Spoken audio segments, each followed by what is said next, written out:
Welcome back viewers. Last video में हमने सारी सेटिंग्स कंप्लीट कर ली थी।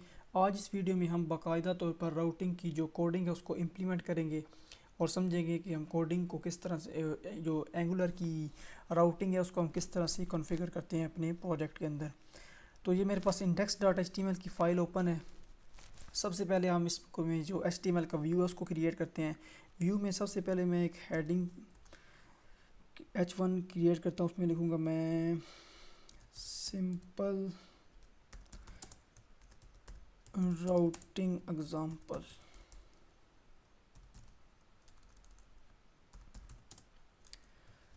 Simple routing example. उसके बाद मैं यहाँ पर 3 लिंक्स क्रिएट करूँगा, पेज 1, पेज 2 और पेज 3 के लिए। तो उसके लिए मैं एक अनऑर्डर्ड लिस्ट क्रिएट करता हूँ और उसके अंदर li और उसके अंदर एंकर टैग और इसके अंदर मैं लिखूँगा हैश पेज 1। ये पेज 1 के लिए। अब यहाँ पे href में मैं हैश इसलिए लिख रहा हूँ ताकि ये दूसरे पेज पे ना जाए।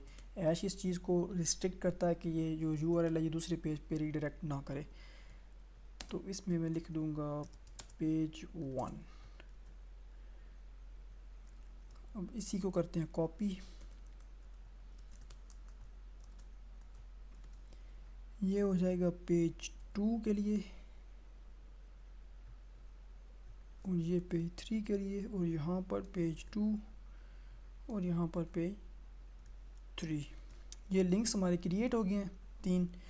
अब इसके बाद हम क्या करेंगे, हम जाएंगे module.js की फ़ाइल में और इसमें हम जो राउटिंग का जो मॉड्यूल है उसको कॉन्फ़िगर करेंगे और उसकी सेटिंग्स करेंगे। अब इसके लिए हमें क्या करना पड़ेगा, सबसे पहले तो हमने ये बात समझनी है कि हम जो है वो यूज़ कर रहे हैं ng रीडायरेक्ट का जो मॉड्यूल है। तो हमने देखा था कि जब हम कोई भी मॉड्यूल क्रिएट करते हैं तो उसमें हम पहला जो आर्गुमेंट है वो मॉड्यूल का नाम एज अ स्ट्रिंग पास करते हैं, जो कि हमने यहाँ पे mod पास किया हुआ है। और दूसरी हम एक एम्प्टी एरे पास करते हैं। जो एम्प्टी एरे है वो यहाँ पर डिपेंडेंसीज हैं। ये मैंने आपको बताया था कि अगर ये मॉड्यूल किसी और पे डिपेंड कर रहा हो तो उस मॉड्यूल का नाम पास करते हैं, और अगर मॉड्यूल किसी और पे डिपेंड ना कर रहा हो तो हम सिंपल क्या कर देते हैं, उसकी पास कर देते हैं एम्प्टी एरे। तो यहाँ पर जो हमारा मॉड्यूल है ये राउटिंग के मॉड्यूल पे डिपेंड कर रहा है, तो हम यहाँ पर उस मॉड्यूल का नाम पास करेंगे जो कि हमारे पास होगा ng राउट का मॉड्यूल यहाँ पे मैंने पास कर दिया। अब ये हमारा मॉड्यूल इस पे डिपेंड कर रहा है, तो ये भी अच्छी बात है, यहाँ पे क्लियर होगा कि किस तरह से डिपेंडेंसीज को पास करते हैं। इसके बाद हम राउटिंग का जो मॉड्यूल है उसको कॉन्फ़िगर करेंगे। तो उसके लिए हमारे पास जो मेथड है वो हमारा मॉड्यूल के साथ लिंक है app.config।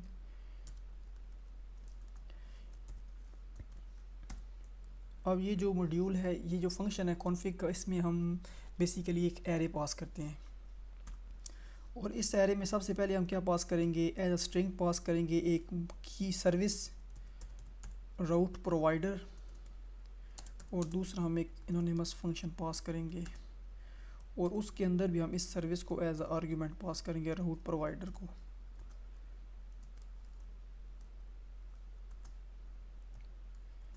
अब इसको हमने पास कर दिया है। ओहो सॉरी, ये यहाँ पे हमने इस एरे को क्लोज़ नहीं करना था। इस एरे को हम यहाँ पर क्लोज़ करेंगे।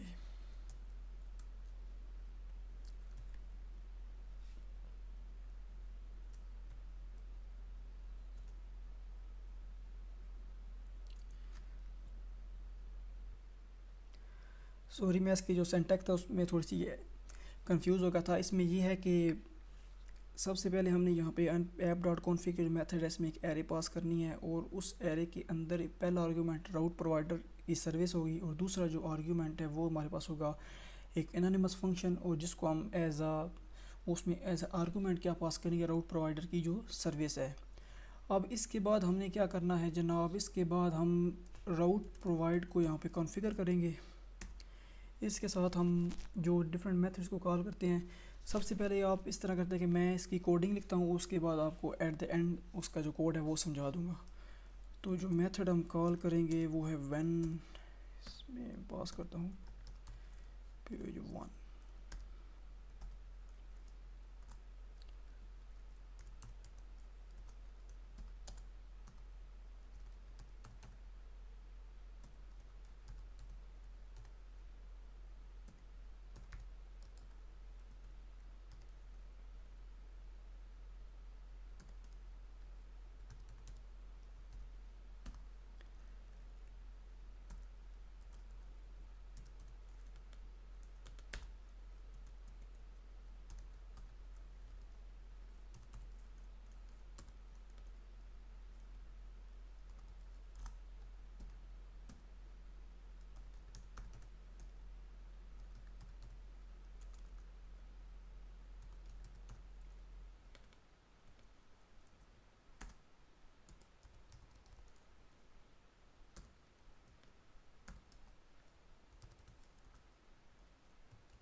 पेज 3।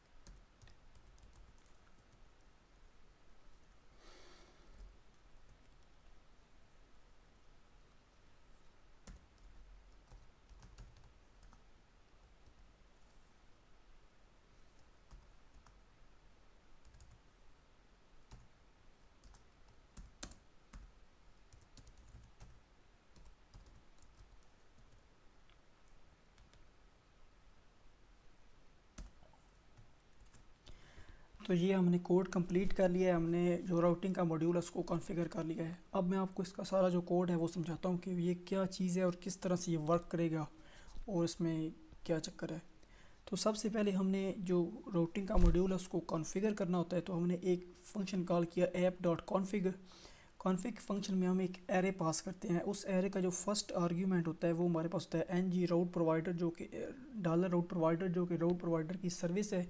ये सर्विस बेसिकली क्या करती है, ये सर्विस जो हमने पेजेस क्रिएट किए होते हैं उनके जो यूआरएल होते हैं उनको, और जो पेजेस हैं यानी कि यूआरएल और उसके करस्पॉन्डिंग जो पेजेस हैं उनको आपस में मैप करती है, यानी कि किस यूआरएल पे कौन सा पेज डिस्प्ले करवाना है और किस यूआरएल पे कौन सा पेज डिस्प्ले करवाना है। ये जो सारा मैपिंग का मैकेनिज़्म है ये सारा इसके ज़िम्मे होता है राउट प्रोवाइडर की जो हमारे पास सर्विस है। उसके बाद हम एक दूसरे जो आर्गूमेंट है वो पास करते हैं एनोनिमस फंक्शन, और उसमें राउट प्रोवाइडर की सर्विस को एज एन आर्गूमेंट पास करते हैं। ठीक हो गया। उसके बाद हम क्या करेंगे, राउट प्रोवाइडर की जो सर्विस है इसके अंदर एक मेथड होता है व्हेन के मेथड में हम पहला argument as a string pass करते हैं जो यूआरएल होगा वो, और दूसरा जो आर्गूमेंट होगा टेम्पलेट यूआरएल, वो हमारे पास क्या होगा कि उस जो टेम्पलेट हम शो करवाना चाहते हैं, जो पेज का पोर्शन हम शो करवाना चाहते हैं उसका पाथ और ये जो यहाँ पे आ रहा है /page1, ये यूआरएल है जो ब्राउज़र के अंदर यूआरएल में चेंजेस होंगी। ऊपर में जो यूआरएल बार है उसके अंदर जो चेंजिंग होंगी ये वो यूआरएल है। जैसे चेंज होगा, अगर जहाँ यूआरएल में ये चीज़ आ गई तो उसके करस्पॉन्डिंग वो इस पेज को डिस्प्ले करवाएगा, page1.html, जो कि पेजेस की डायरेक्टरी में पड़ा हुआ है। इसी तरह फिर हम डॉट वैन लगा के दूसरा मेथड कॉल, फिर वैन को कॉल करेंगे, उसमें हम बताएंगे वैन जब यूआरएल में पेज 2 आ जाए तो फिर क्या करो, फिर पेज 2 को डिस्प्ले करो। इसी तरह डॉट वैन लगा के पेज 3 को का यूआरएल हम पास कर देंगे। ये तीनों मैप हो गए। इसी तरह और एंड पे हम कहते हैं कि डॉट अदरवाइज़ का हमने फंक्शन कॉल कर लिया। अदरवाइज़ का फंक्शन ये है कि अगर इनमें से कोई भी यूआरएल ना हो तो जो बाय डिफ़ॉल्ट यूआरएल हो उसमें कौन सा पेज डिस्प्ले करवाओ, उसमें index.html का पेज डिस्प्ले करवाओ। अब आपके पास जितने ज़्यादा पेजेस हैं आप डॉट वैन लगा के उतने फंक्शंस कॉल करते जाएं और उनमें वो ऐड करते जाएं, और एंड पे आप बाय डिफ़ॉल्ट जो पेज आप शो करवाना चाहते हैं उसको आप अदरवाइज़ के मेथड में पास कर दें। ये हमारा पोर्शन कंप्लीट हो गया, कॉन्फ़िगर हो गया है। अब इसके बाद हमने देखना है कि इसको हम HTML के अंदर डिस्प्ले किस तरह करवाएंगे। ये हमने पेजेस लिंक कर लिए। इसके बाद हम यहाँ पर एक डिव क्रिएट करेंगे।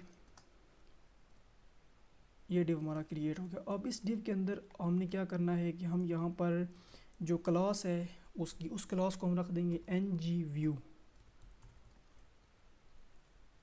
आप या इसको ngView कर दें, या एक और मेथड है कि आप एक टैग लगा लें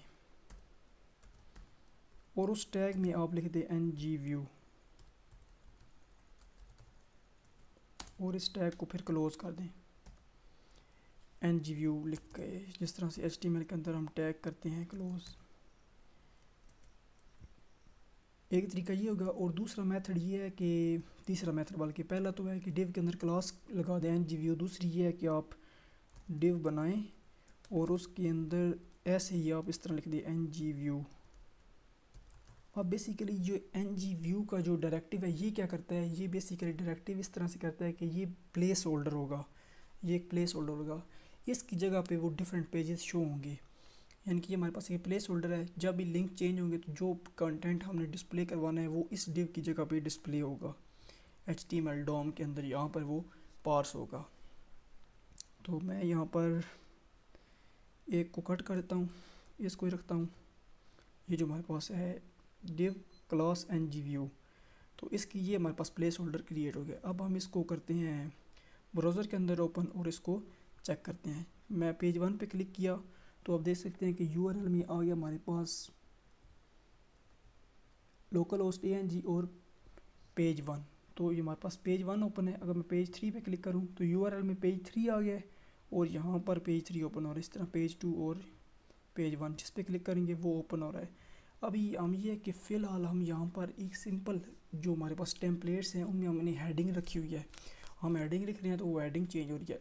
आप यहाँ पर जो आपने डिफरेंट पार्शियल टेम्पलेट्स बनाए हुए हैं पेज 1.html पेज 2.html, ये तो मैंने जस्ट एग्जांपल के लिए किया था। आप इन पेजेस के अंदर पूरे का पूरा के व्यू क्रिएट कर सकते हैं। आप इनमें टेबल्स डिस्प्ले करवाएं, इमेजेस करें, उसके अलावा जो करें उस पर CSS अप्लाई कर दें, उसको एक कंप्लीट व्यू क्रिएट कर लें और उस व्यू को एज यहाँ पे राउटिंग के थ्रू इंपोर्ट कर लें अपने मेन पेज में। तो ये तो हमने एग्जांपल के तौर पर देखा था, इसलिए हमने सिर्फ यहाँ पर हेडिंग को यूज़ किया था। आप यहाँ पे फुल फ्लैज्ड व्यू भी यूज़ कर सकते हैं। आई होप आपको राउटिंग का जो मैकेनिज़्म है उसकी समझ आ गई होगी। Welcome back viewers. इस वीडियो में हम राउटिंग का एक और फीचर डिस्कस करने जा रहे हैं।